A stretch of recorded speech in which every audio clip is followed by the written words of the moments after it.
अब की बार करंट लगा देंगे। पहले तो बाल उठे थे यहाँ से, दिल्ली के अंदर देखे होंगे, दिल्ली के अंदर करंट कहाँ लगा था, अमित शाह के बाल भी ऐसे उठ गए थे। जाट तो पहले से लड़ते आए हैं, ये कहाँ से आगे? गुजराती, इनका काम लड़ने का है क्या? इनका काम लड़ाने का है। अरे गुजराती भाई भाई, और ये बिजनेसमैन है, व्यापारी है, ये लोग किसी के अपने नहीं है, ना इनके लिए जाट अपने, ना इनके लिए मुसलमान अपने, हिंदुत्व के ठेकेदार बड़े बैठे। जाट हट्टी होता है, जाट खतरनाक कौम है। अगर ये जिद पा जाना तो ये हटती नहीं। अगर एक बार जाट ने कह दिया कि मुझे रोटी नहीं खानी, तो खानी नहीं, साथ तक भूखा मर जाएगा। ये सोच रहे जाट को लुभा लो, जाट लुभाने वाले में लुभाई में नहीं आएंगे इनके, ना इनके बहका। जब इतने बड़े जाटों के ठेकेदार बन रहे तो जज 100 क्यों मरवाते थे भाई? क्यों बजवा दे डंडे उसके? वो एक लड़की के लिए इंसाफ मांगने गया था, उसका डंडे बरसा दिए दुनिया भर के। तो कौन मान लगा इस चीज को? 265 आदमी बुला करके हम जाटों के ठेकेदार बन गए, जाट इनके बहका में नहीं आने का। बड़े जाटों को इन्होंने कुछ टिकट दिए, हो कुछ भी कर लो, जाट इस बार बिल्कुल ठीक जगह है और सही जगह जाएगा और चोट वहीं मारेगा जहां लगनी। तो जाट क्या फिर से बीजेपी की तरफ जा रहे हैं? नहीं नहीं, कोई नहीं जा रहा है। देखिए सबसे बड़ी चीज़ क्या है, जाट बटालियन भी बनाई गई थी, ये मजबूत कौम है, जय भगवान जाट बलवान का नारा भी है उसके अंदर। जाटों के ऊपर तो निशाना रहता ही है, क्योंकि पश्चिमी उत्तर प्रदेश के अंदर सबसे महत्वपूर्ण चीज़ क्या है, जाट और मुस्लिम का जो समीकरण होता है उसको तोड़ने का प्रयास करते हैं। अब इन सरकारों की तुम बात देख लो, इन्होंने तो गुजरू को भी तोड़ा, मीर भोज का अपमान किया, आज जाकर जाटों के साथ वही काम कर रहे हैं, तोड़ने की बात कर रहे हैं, आज जाटों के ठेकेदार बन रहे। इतिहास बता दिया 650 साल पुराना, 650 साल पहले हक भाई हम इनके साथ थे। अरे भाई जाट तो पहले से लड़ते आए हैं, ये कहाँ से आगे? गुजराती, इनका काम लड़ने का है क्या? इनका काम लड़ाने का है। अरे गुजराती भाई भाई, और ये बिजनेसमैन है, व्यापारी है, ये लोग किसी के अपने नहीं है, ना इनके लिए जाट अपने, ना इनके लिए मुसलमान अपने, हिंदुत्व के ठेकेदार बने बैठे। न्यूज़ चैनल पर तुम जाओगे, न्यूज़ चैनल पर मंदिर दिखाओगे, मस्जिद दिखाओगे, भगवा रंग दिखाओगे, क्या दिखानी चाह रही मीडिया भी आज के टाइम? नहीं, आप भगवा रंग की बात करते हो, मंदिर तो बनवा दिया ना उन्होंने। कहाँ बन गया? चले गए क्या आप लोग? हमें किस चीज़ की आवश्यकता है? हमें शिक्षा की आवश्यकता है, हमें हॉस्पिटल की आवश्यकता है। अगर आप लोग बात करें क्या लगा भाई उन्होंने वो बना दिया, अब वो मंदिर बना दे, बना कहाँ दिया? नींव तो रखी, बता दे क्या अब की बार काशी की बारी कहाँ? अरे लोगों को भ्रमित करने का काम कर रहे हैं, इसके सिवा कोई काम नहीं है। इन्होंने लोगों को भ्रम में डाल रखा है और इसी काम के नाम का आज देश का नौजवान साथी है जो बेरोजगार है, वो रोजगार मांग रहा है। बिहार के अंदर हालत देख लो क्या है, नौजवान बच्चों के ऊपर डंडे बरसाए जा रहे हैं, उन्हें निकाल पिटे जा रहे हैं, इतने बुरे तरीके से उनसे डंडों से पिटाई करी जा रही है कि उनका सारा शरीर खून से लथपथ हो गया। तो यह कौन सी बात है? जो अगर नौजवान रोजगार मांगेगा तो डंडे से पिटोगे। डॉक्टर सड़क पे आएंगे, डॉक्टर अपनी तनख्वाह मांगेंगे, डॉक्टर अपनी नियुक्ति मांगेंगे तो उन्हें बाहर करेंगे। बैंक का निजीकरण रोकने के लिए बैंक वाले आएंगे तो उनको भी मारेंगे। किसान बड़ी बात कहने होगा तो उनको भी मारेंगे। तो ये तो यही रहेगा इस देश के अंदर, और क्या रहेगा? आज देश परिवर्तन मांग रहा है और उत्तर प्रदेश परिवर्तन करके दिखाएगा। जिस तरह से अभी जाट हो रही है हर जगह, जाटों को लुभाने के लिए, मतलब बीजेपी भी कहीं ना कहीं नरम दिख रही है, जयंत चौधरी पर भी बार नहीं करती है। देखिए मेन चीज़ क्या है, मेन सबसे बड़ी चीज़ क्या है, इन्होंने पता कि जाट हट्टी होता है, जाट खतरनाक कौम है। अगर यह जिद पा जाना तो ये हटती नहीं। अगर एक बार जाट ने कह दिया कि मुझे रोटी नहीं खानी, तो खानी नहीं, साथ तक भूखा मर जाएगा। ये नहीं सोच रहे जाटू को लुभा लो, जाट लुभाने वाले में लुभाई में नहीं आएंगे इनके, ना इनके बहकावे में आएंगे। अब की बार इनको करारा जवाब दिया जाएगा और ऐसा जवाब दिया जाएगा ये मुंह के बल पड़ेंगे ऊपर से नीचे तक। जयंत चौधरी के लिए तो दरवाजे खोल रखे हैं बीजेपी ने। हाँ, दरवाजे तो उन्होंने पहले भी खोल लेते, पहले नहीं कहा था आज वो।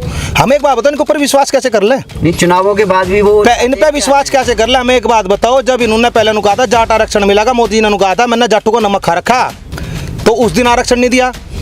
फिर देश का गृह मंत्री ने कहा मैं अपना मूछ का बाल पाड़ के दूं, विश्वास कर लो। इन पे विश्वास नहीं करने के हम लोग। ये सबसे बड़ी जाट विरोधी सरकार है, इन्होंने जाटों का नाश करने का सोच रखा है। इस जाट को हमको खत्म कर दो किसी तरीके से।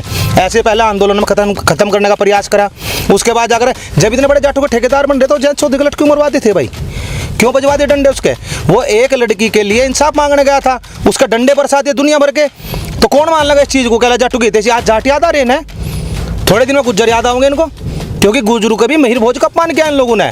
और गुज्जरू के लिए तो इतना बुरा काम करा इन्होंने। अभी 2 दिन पहले जब अमित शाह नोएडा से गए निकल करके, वहाँ बाबू हुकम सिंह की मूर्ति रखी थी, उस पर माला पढ़ाने के लिए कहा गया, इन लोगों ने माला भी नहीं पढ़ाई वहाँ पे। तो ये तो भाई हर किसी के पीछे पड़े हुए हैं। यह सरकार गुजरातियों की सरकार है, बिजनेसमैन की सरकार है। के लिए जिस तरह से दरवाजे खोल रखे हैं, क्या लगता है कि जिस तरह से हरियाणा में दुष्यंत चौटाला जीतने के बाद, अरे चवन्नी है क्या जयंत चौधरी पलट जाएगा? दुष्यंत चौटाला भी तो जाटों भाई, वो चीज़ अलग थी, उन्होंने अलग काम करा, उसने अपना दीन ईमान बेच दिया। अब जयंत वो काम नहीं करने का भाई। ये तो एक चीज़ होगी, कैला जी से चाहो इन्हों क्या चाणक्य है, खरीद फरोख वाले को दलाल कहा जाता है। मैंने पहले भी बताई है बात। जो हमारा देश का होम मिनिस्टर है वो दलाल है, चाणक्य नहीं है। उसे चाणक्य की पत्ती ना दो। उसने हमेशा पूरे देश के अंदर देख लो माहौल क्या कर दिया, हर किसी को बांट दिया अलग अलग धर्म के हिसाब से, फिर जाति के हिसाब से बांट दिया। इब्नू बताओ, हिंदुत्व की बात करें, कहते तो कहला हम हिंदू के ठेकेदार है, ये वाले जाट पे गुजरू पे मुसलमान पे पहुँच तो वहीं गए ना। अब बिरादरी भाई भी पहुँच गए। अब कुछ 265 आदमी बुला करके इनको कह रहे हम जाटों के ठेकेदार बन गए।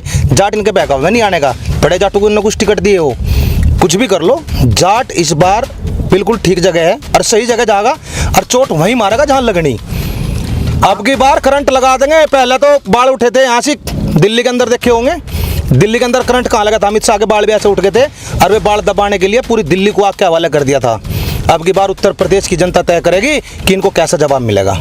बात वही है, जो इनकी गुलामी करेगा, जो इनके पैर छुएगा या जो भाजपा में चला जाएगा वो तो है देशभगत। बाकी इनसे लग रहा है करके अगर तुम बात करोगे वो है देशद्रोही। अरे ये देशद्रोही करार देने में बाहर नहीं करते। इनका तो इलाज बांधना पड़ेगा, इनका गोला लाठी देनी पड़ेगी, इन्हें इनकी औकात दिखानी पड़ेगी। जब तक इनकी औकात इन्हें नहीं दिखाई जानेगी, इनके आँख और नाक नहीं खुलने के, ना कान खुलने के। इनकी आँख खोलनी तो इनकी आँख की बटन तय, जो वोट गिरी जाएगी उस तो इनकी आँख खोल ली जाएगी। और जाट अब की बार कहीं विचलित नहीं होने का, ना भ्रमित होने का। जाट करारा जवाब देगा इस बार। आप इतने गुस्से में नजर क्यों आ रहे हो? वो तो इतने नरम हुए हैं, जाटों को लेके इतने नरम नजर आ रहे हैं, अपना 650 साल पुराना रिश्ता निभाने आ गए हैं। वही तो कह रहे 650 साल पहले भाजपा कहाँ थी? ये कौन से बहाने मारे जाटों के पीछे आकर के? कौन सा रिश्ता है हमारा? गुजराती का क्या रिश्ता है हमारा उनके साथ? क्या रिश्ता है जो दो हमारे पास बैठे आकर के? तो हमारा रिश्ता ये है नहीं। हाँ सुन तो लो, अभी भी कल कहा था एक फकीर ने, कहला मैं उत्तर प्रदेश में जब छोटा था तो मैं गन्ने चूसा करता था। कल एनसीसी के उसमें कैडेट्स में कह दिया, कहला जब मैं छोटा था तो मैं एनसीसी में था। फिर उससे पहले कह था, कहला मेरा ढोल बजाने को भी जी करता था, मेरा गाने को भी मन करता था। उससे पहले कहा एक रिक्शा वाले से मिला, कहला मेरा रिक्शा चलाने को भी मन करता था। अब उन्हें पता नहीं देश का प्रधानमंत्री है या ड्रामेबाज है, क्या क्या करने को मन करा था। सब कुछ वही करा था बचपन में, छोड़ ही नहीं कुछ भी काम। बस एक चीज़ तो छोड़ दी, अपनी बीवी अपने माँ बच्चे, और देश को भ्रमित करा, बेवकूफ़ बनाया, पूरे देश को बेच दिया। इतना काम करा देश के प्रधानमंत्री ने। हमेशा जी कहते हैं डाटा उठा के देख लो एक बार, जितना किसानों के लिए बीजेपी ने किया है उतना किसी ने क्या किया। नु कहते 2022 में आय दुगनी हो जाएगी, तो जनवरी खत्म हो गया, आय दुगनी कहाँ होगी? खर्चे डबल हो गए। तो 24 घंटे बिजली मिल रही है। 24 घंटे बिजली किसे मिल रही है? बिल भी तो देख लो कितना आ रहा किसान होगा। कहाँ आ रही 24 घंटे बिजली? सोने के तार में आ रही क्या भाई? पंजाब में फ्री आ रही, हरियाणा में 2500 का बिल आ रहा है, यहाँ 17,000 का बिल आ रहा है। क्या फर्क है भाई? घर हरियाणा में अच्छा राशन किसान ही तो पैदा करता होगा अन्न को, उसकी फसल के दाम देने नहीं, राशन भेज दो। इनका तो एक सपना था कि अलावा हर जगह फोटो भेज दो, अपना प्रचार कर रहे, राशन दे रहे। राशन तो पहले भी बढ़ता होगा, पहले भी मिला होगा राशन। तो ये सिर्फ नाम बदल सकते हैं। 100 नंबर पुलिस की बात थी जीप, उसका 112 नंबर कर दिया। इलाहाबाद का नाम बदल कर प्रयागराज कर दिया। हमारा नाम बदल कर कुछ और रख देंगे। बिनू कह रहे हैं हम नाम बदलेंगे। ये मंदिर बनाओ, जो मंदिर की जरूरत है ना, तो क्योंकि ये साधु बैठे भाई, एक ने तो अपना घर छोड़ रखा है, एक साधु है। इन्हें तो मंदिर में तो पूजा करनी बाद में जाके, तो मंदिर ही तो बनावांगे ये। स्कूल की क्या जरूरत है इन्हें? जो पढ़े होते तो स्कूल की भी जरूरत थी, हॉस्पिटल की भी जरूरत थी भाई। ना तो मंदिरों में बैठना, तो मंदिरों में तो बैठेंगे जाकर के, तो अभी तो मंदिर ही तो बनावांगे। तो महामारी चल रही है, तो महामारी में मंदिर की जरूरत है, हॉस्पिटल की जरूरत है? क्या चाहिए महामारी में बताओ? महामारी आ रही है तो हॉस्पिटल में तो इलाज होगा या मंदिर में हो जाए जाकर के? बना रहे हैं एम्स, बन रहे हैं। एम्स कहाँ बन रहे हैं? वो दिखा दो तो एक आध देखो फोटो तो दिखा दो मैं, कहाँ बन रहे हैं एम्स? कागजू में बन रहे हैं या प्रचार में बन रहे हैं? होर्डिंग लग रहे हैं। हाँ होर्डिंग तो वे बन रहे थे, कहता है ऐसे रोड बना दिया, ऐसे फ्लाईओवर बना दिया, बंगाल का ला करके यहाँ धर दिया, फैक्ट्री लगा दी। हमने कहाँ लगा दी बताओ? ये तो झूठे आदमी है, बिल्कुल जुमलेबाज आदमी है। 15 लाख कहते देने को दे दिया क्या?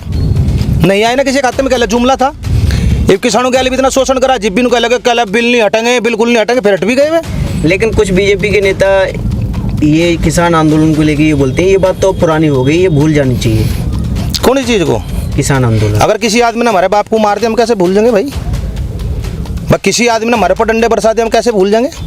किसी आदमी ने हमारे पेट की रोजी रोटी छीन ली हम कैसे भूल जाएंगे? उसे नहीं भूलने के।